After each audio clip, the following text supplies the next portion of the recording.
रात का सन्नाटा गहरा था। आसमान पर घने बादल थे और इंदौर की गलियों में पीले बत्तियां टिमटिमा रही थी। उसी खामोशी में एक छोटे से घर का दरवाजा खुला।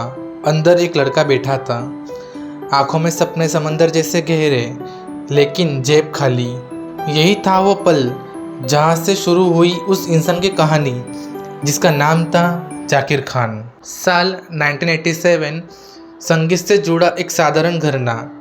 दादा उस्ताद थे, पिता स्कूल में संगीत सिखाते थे। जाकिर भी शुरू से ही सुर और ताल की दुनिया में पला बढ़ा। ढोलक की थाप, तबले की गूंज और रियाज की धुन उसके बचपन के खिलौने बन गए थे। जहाँ दूसरे बच्चे खिलौने से खेलते, वही जाकिर सुरों से खेलता था। कभी तबले पर हाथ मारता, कभी गिटार के तारों को छेड़ता, और हर बार उसकी आंखों में वही चमक दिखाई देती थी जैसे संगीत ही उसका पहला दोस्त हो। बचपन से ही पढ़ाई में ठीक ठाक था, लेकिन दिल में कुछ बड़ा करने का जुनून था। क्लास में मस्ती करना, दोस्तों को हंसाना, यही उसकी पहचान थी। लेकिन उस हंसी के पीछे छुपा था एक सपना। ऐसा सपना जो किताबों में नहीं बल्कि सुर और संगीत में लिखा था।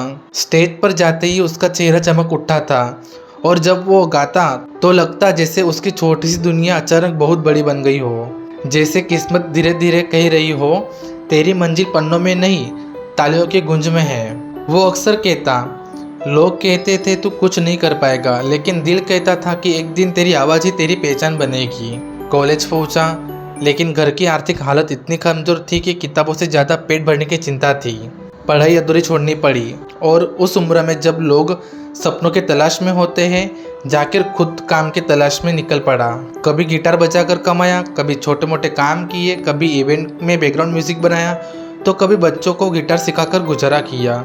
लेकिन सपनों की लो जो उसने दिल में जलाई थी, उसने वो कभी बुझने नहीं दी। जाकिर का रेडियो जॉकी बनने का सपना था। ऑडिशन पर ऑडिशन दिए, लेकिन हर बार रिजेक्शन मिला। हर बार कोई कहता, तेरी आवाज़ रेडियो के लायक नहीं। हर बार दरवाजे बंद होते, लेकिन जाकिर कहता, जो किस्मत का दरवाज़ा नहीं खोलता, वो जीत का दरवाज़ा खोल देता है। इंदौर से दिल्ली का सफ़र शुरू हुआ। जेब खाली थी, लेकिन हौसला भरा हुआ था। रेलवे स्टेशन पर बैठकर उसने सोचा, अगर वापस गया तो बस एक हारा हुआ बेटा बनकर जाऊंगा, लेकिन अगर ठहर गया तो शायद एक दिन जीतकर लौटूंगा। दिल्ली में संघर्ष और भी बड़ा था। किराए के लिए पैसा जुटाना मुश्किल था, खाने तक के पैसे पूरे नहीं होते थे। अक्सर भूखा सोना पड़ता, लेकिन उम्मीद का दिया कभी बुझने नहीं दिया।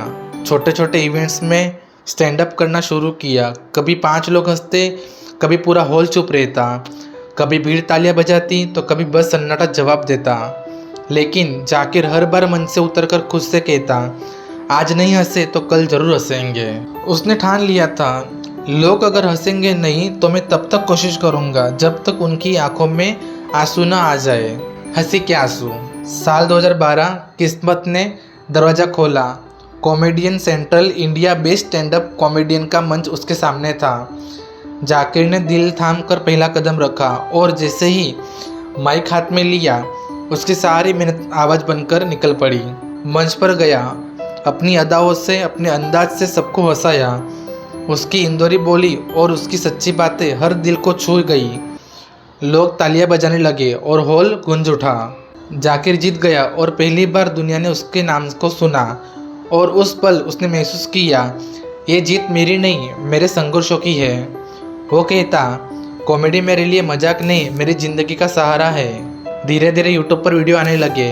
लोग कहते, भाई ये तो बिल्कुल हमारी तरह बोलता है। उसकी लाइनें घर घर पहुंचने लगी, और वो लोगों की जुबान पर चढ़ गया। और फिर आया उसका असली टैगलाइन, सख्त लौंडा, जिसने पूरे हिंदुस्तान के युवाओं को अपना बना लिया। लाखों लोग उसके डायलॉग दोहराने लगे, सख्त लौंडा जो प्यार में कभी नहीं रोता। ये सिर्फ डायलॉग नहीं, एक आइडेंटिटी बन गई। गली गली गांव गांव तक उसका नाम फैल गया। हर जगह लोग कहते, ये वही लड़का है जिसने हमें हंसाया भी और हमारी कहानी भी सुनाई। जाकिर कहता रहा, शोरों से ज़्यादा ज़रूरी है अपनी जड़ों से जुड़े रहना। उसके शो टिकटों की तरह बिकने लगे। लोग घंटों लाइन में लगकर सिर्फ उसकी बातें सुनने आते। लोग कहते, ये लड़का हमारी ज़िंदगी की कहानी सुनाता है। उसकी कहानियाँ लोगों के दिलों को जोड़ने लगी। जाकिर ने कभी अपने संघर्ष नहीं भुलाए। मंच पर भी वो कहता, मैं वही लड़का हूँ जो कभी किराए के कमरे में सपनों को जिंदा रखता था। उसने साबित कर दिया कि हंसी भी इंसान को जीने का सहारा दे सकती है। धीरे धीरे फिल्मों और वेब सीरीज का भी हिस्सा बना। उसकी लिखावट और उसकी कहानियाँ दर्शकों को और भी गहरे में छूने लगी। लोगों ने देखा कि ये सिर्फ कॉमेडियन नहीं बल्कि एक लेखक और एक फलसफी सोच वाला इंसान है। वो अक्सर कहता, सफलता से पहले का हर पल बहुत मुश्किल होता है, लेकिन वही मुश्किलें इंसान को अनमोल बना देती है। जाकिर खान अब युवाओं का आइकन बन चुका था। उसकी बातें प्रेरणा बनने लगी। माता पिता जिन्होंने उसके संघर्ष देखे थे अब गर्व से कहते हैं, ये हमारा बेटा है। इंदौर का लड़का अब देश विदेश में शो करने लगा। विदेशी मंचों पर भी उसकी इंदौरी बोली गूंजने लगी। हर मंच पर जाकिर जाकिर की गूंज सुनाई देने लगी। लोग कहते, भाई तेरी बातें दिल को छू जाती है। जाकिर अपने दर्शकों से कहता, मैं कॉमेडियन नहीं, तुम्हारा दोस्त हूँ जो तुम्हें तुम्हारी ही कहानी सुना रहा हूँ। उसकी लाइनों ने करोड़ों दिलों को हंसाया और रुलाया। एक छोटे से कमरे से शुरू हुई कहानी अब बड़े बड़े स्टेडियम तक पहुँच गई। लाखों की भीड़ उसके एक एक डायलॉग पर तालियां बजाती। जाकिर अब सिर्फ एक नाम नहीं, एक जज्बा बन चुका था। और फिर आया वो पल जिसने इतिहास लिख दिया। 17 अगस्त 2025 अमेरिका के न्यूयॉर्क का Madison Square garden. Zakir Khan ने इतिहास रचा। पहले भारतीय कॉमेडियन जिसने हिंदी स्टैंड अप शो यहाँ हेडलाइन किया। उस रात की तालियां ने उसे एक अलग इंसान बना दिया। उसने कहा, आज मैं नहीं हंस रहा, आज मेरी मातृभाषा हंस रही है। वो सिर्फ भारत का नहीं, पूरी दुनिया का कॉमेडियन बन चुका था। पर जाकिर आज भी वही कहता है, शुरुआत मत भूलो, क्योंकि वही से असली ताकत मिलती है। हर स्टेज पर, हर शो में उसकी इंदौरी बोली झलकती है। वो बताता है कि संघर्ष हार नहीं बल्कि सबसे बड़ी जीत है। जाकिर की कहानी हर उस लड़के की कहानी है जिसने सपने देखे और ठोकरें खाई। हर उस लड़के की कहानी है जिसने अपने डर के बावजूद मंच पर कदम रखा। जाकिर खान सिर्फ कॉमेडियन नहीं, एक उम्मीद है। उसकी आवाज़ से करोड़ों युवाओं को यकीन होता है कि अगर वो कर सकता है तो मैं भी कर सकता हूँ।